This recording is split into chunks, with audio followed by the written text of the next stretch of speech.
You open the offer letter again. 80,000, maybe a little more. You read it twice, just to be sure.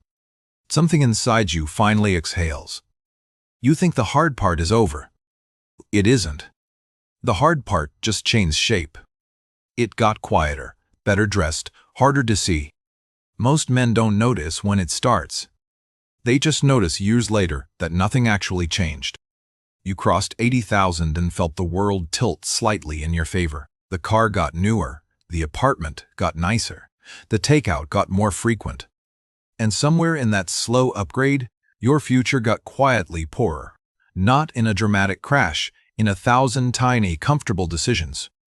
This is the moment almost no one warns you about, the income jump that should have built your foundation, instead built your cage. You assumed more money would mean more savings. It almost never does. Lifestyle expands faster than income, and it expands silently. The first sign isn't a big purchase, it's a small one you stop noticing, a subscription, a delivery, a round of drinks you didn't think twice about. You used to track every dollar at 50 grand. At 80, tracking feels beneath you. That's the first trap. Because the men who get rich from 80,000 aren't the ones who earn more. They're the ones who behave like they still earn less. Look around at your peers right now. Most of them cross this same line. Most of them are not wealthier. They are just more committed. Committed to a car payment. Committed to a mortgage stretched thin. Committed to a lifestyle that requires next year's raise just to stay flat. That's not freedom. That's a high-functioning trap, paid for in monthly installments. And it almost always begins right here, at this exact salary band. Let's decode what's really happening underneath. Because the math is one thing, the psychology is the actual villain in this story. When you finally earn what you once dreamed of, your brain recalibrates fast. The new number stops feeling like a win. It starts feeling like a baseline. That baseline is the silent killer. Anything you used to consider a treat now feels like a default. The treat became the floor. Picture a man at 43, leasing the second nicer car of his life. He doesn't feel rich, he feels normal. That's the trap working perfectly. He's not reckless. He's not stupid. He's just running on a script that says income equals identity, and identity must be visible. Meanwhile, his 401k balance hasn't moved in any meaningful way since the salary bump.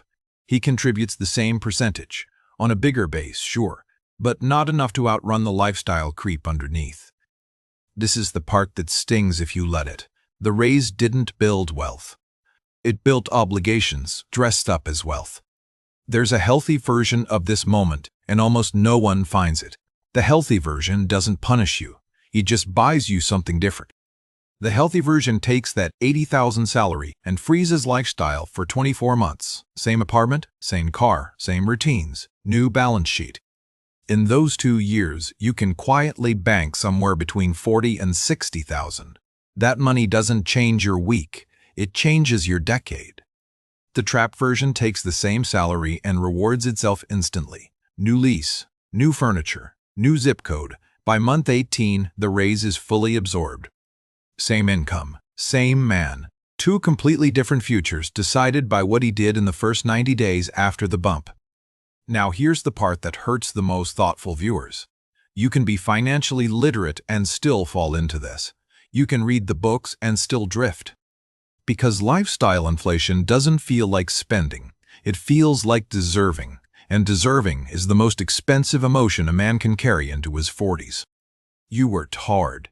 You waited a long time. You earned this. All true, none of it changes the math of compounding. $1 you spend at 32 on a nicer apartment is not $1. It's roughly $8 to $10 you don't have at 62. That's the real price tag. Most men never run that math out loud. They run it once, feel guilty, and then go back to feeling deserving. That cycle is the trap maintaining itself. I want you to picture something specific. Picture your own balance sheet 5 years after that first 80,000 year. Not your income, your net worth. If income went up 40% and net worth went up less than that, the raise was rented, not owned. You paid for the appearance of progress. This is also where comparison quietly poisons everything. You start noticing what your peers drive, where they vacation, how their kids' schools sound at dinner parties. You don't want to be flashy. You just don't want to be the guy who looks like he's falling behind. That single fear has funded more bad decisions than any luxury brand ever has.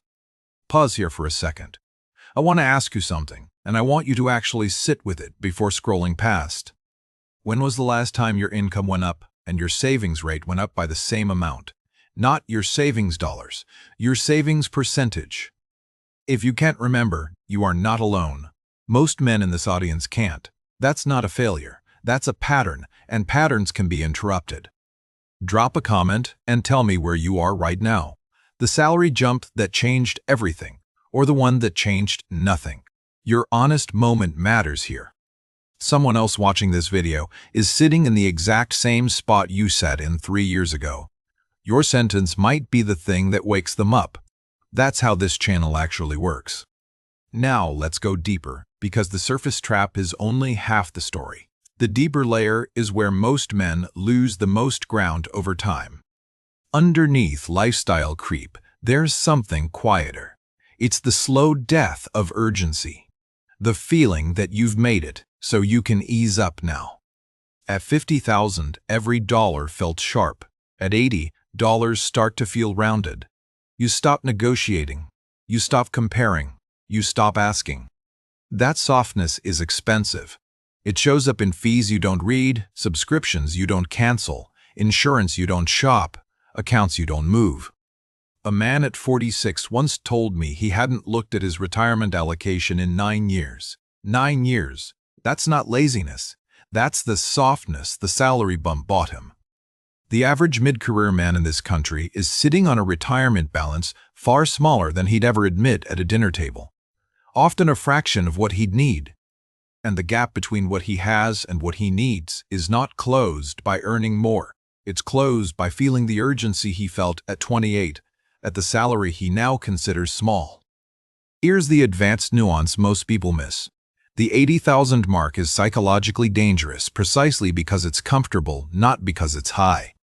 If you jumped to 200,000, you'd be scared. You'd hire an advisor. You'd read. You'd plan. 80 just feels like enough to coast on. It isn't. 80,000 is the most under-optimized salary in America.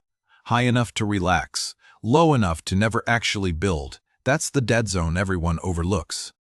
The men who escape it share one trait. They treat 80 as a starting line, not a finish line. They behave like the raise hasn't happened yet, even after it has. They keep driving the older car. They keep cooking at home 4 nights a week. They keep their housing cost under a strict ceiling, boring choices repeated patiently. And then, somewhere around year 5 or 6, the math starts to bend in their favor, slowly, then suddenly. That's when freedom stops being a feeling and starts being a number. You don't need to be extreme. You don't need to live in deprivation. You just need to refuse the automatic upgrade your environment keeps offering. The automatic upgrade is the enemy, the default path your peers, your algorithms, and your own dopamine are quietly steering you toward every single week. When the raise hits, decide in advance. Decide before the money lands.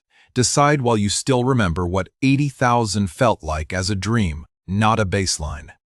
Because the version of you that dreamed of this salary would be horrified at how invisible it became. He'd want some of that money back. He'd want it routed somewhere that compounds. You still have time. That's the part the trap doesn't want you to hear. The compounding window doesn't close at 40. It narrows, but it doesn't close. A man at 42 who finally gets serious can still build a real retirement, not the fantasy version, the honest, dignified version, the kind that lets him stop working when his body asks him to. That man exists in this audience right now. He's watching this. He's nodding because something finally clicked. If that's you, I want you to mark this moment in your head. Mark the day you stopped pretending the raise was the win. Mark the day you decided the win was what you did with it. Those are different days, and most men only ever live the first one. This is the inner work no one teaches. The financial industry will sell you products. Your peers will sell you comparisons. Your own brain will sell you stories about deserving. What no one sells you is the quiet discipline of treating income like raw material, not like applause. That part you build yourself, in private, one decision at a time. Think about the specific levers you actually control. Your housing cost, your transportation cost, your savings rate, 3 numbers. Almost everything else is noise dressed up as strategy. If your housing eats more than a quarter of your take-home, the $80,000 salary cannot do its job. It is structurally trapped before any investing conversation even begins. If your car payment looks anything like a small rent check, the same is true. These 2 line items quietly decide whether the raise builds you or borrows from you. The men who win this stage tend to be unimpressive on the outside. Their cars are older, their homes are smaller than they could afford, their dinners look ordinary. But their accounts grow in the dark, quietly, without applause. And one day in their 50s, they look up and realize they bought something most of their peers never will. They bought optionality, the freedom to walk away from a job that's draining them, the freedom to take a year off, the freedom to say no without doing the math first. That is the actual prize, not the car, not the address. The internal feeling of not being owned by the next paycheck. That is what $80,000 was supposed to start buying you. If this video helped something click for you, give it a like. It tells the algorithm to push it toward another man sitting in the same quiet trap right now. Subscribe and turn on the bell if you want more of this kind of conversation. Not hype, not hacks. Just the truths most men only learn far too late.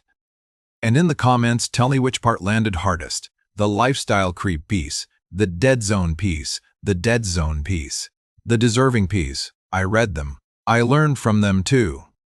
Thank you for being here. Genuinely, the fact that you sat through a video about your own blind spots says more about you than any salary line ever could.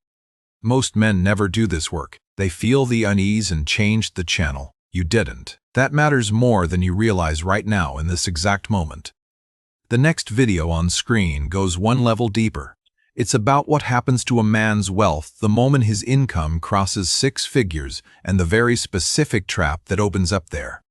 Because if 80 is the dead zone, 6 figures is the mirage, and the men who navigate that crossing well are the ones who quietly build everything the rest only talk about. I'll see you there.